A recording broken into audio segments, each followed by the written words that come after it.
So yung guys, dito ako sa pinaka ilalim ng bridge. So, tingnan mo yung view.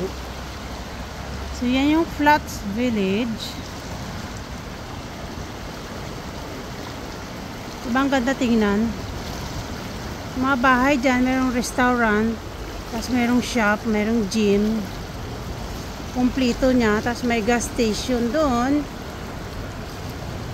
Maliit na gas station saka mga restaurant. Yan mo, sobrang kuhan ngayon. Low tide, pero ang lakas ng agos ng tubig.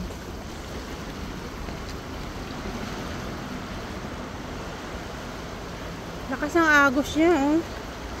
Woo!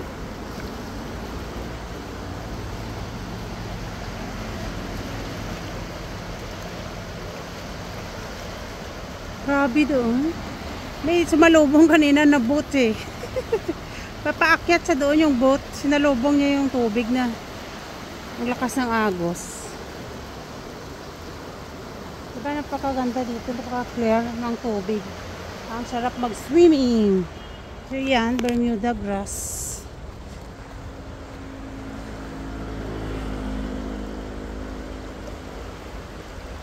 Ay, lakad yung aso doon mamaya.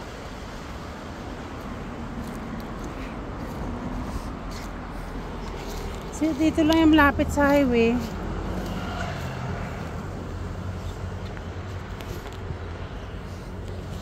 Yun ang silaw. Yan, iniwan ko yung mga aso. Punta muna ako dito.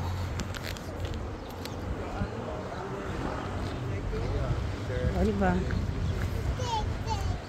Daming fish dyan. Kuhan dyan, mga dilis. Daming dilis dyan eh. Oh. Diba? Doon lang siya. 6 o'clock na pero ang silaw pa rin eh. Ang daming dilis oh. Ito. Dilis. Mga dilis dito. Kabila. Alam, daming dilis dito. Pag maraming dilis yan, maya ang dami na yung jack. Katumpok dyan yung mga dilis. So yan, minsan yung tubig papunta doon, yung silaw doon. May nagfi-fishing sa kabila. Yung tubig yan, minsan yung tubig pabalik doon sa kabila, salitan sila pag ganun. O di ba may bridge dyan, yung mga highway busy ngayon. So magsi-6 na siya. Sobrang linaw, oh. Ang daming isda. Ang daming dilis. Sarap lang batin.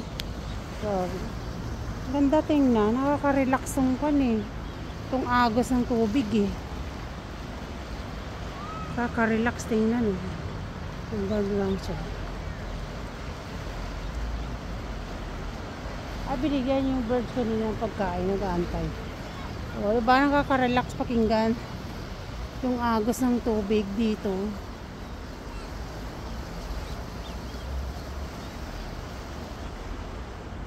Binigyan na yung birds doon. Yun na. Binigyan na siya ng pagkain. Low tide. Binigyan siya ng food. So yun lang guys, video for today. Ang daming dilis. Kita nyo? Di ba nakikita siya? Pag i-close up mo siya, dito tayo sa kabila. Oh. Oh. Kita eh. Mga dilis. Katuwa tingnan. Parang sumusunod sila sa agos ng tubig eh. Yan, see you lang guys. Lakas ng agos. Video for today. Thank you for watching.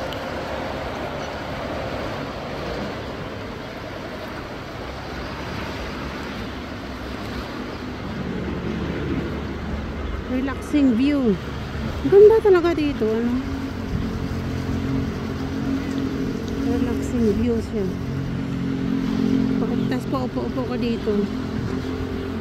Okay, thank you guys. Bye.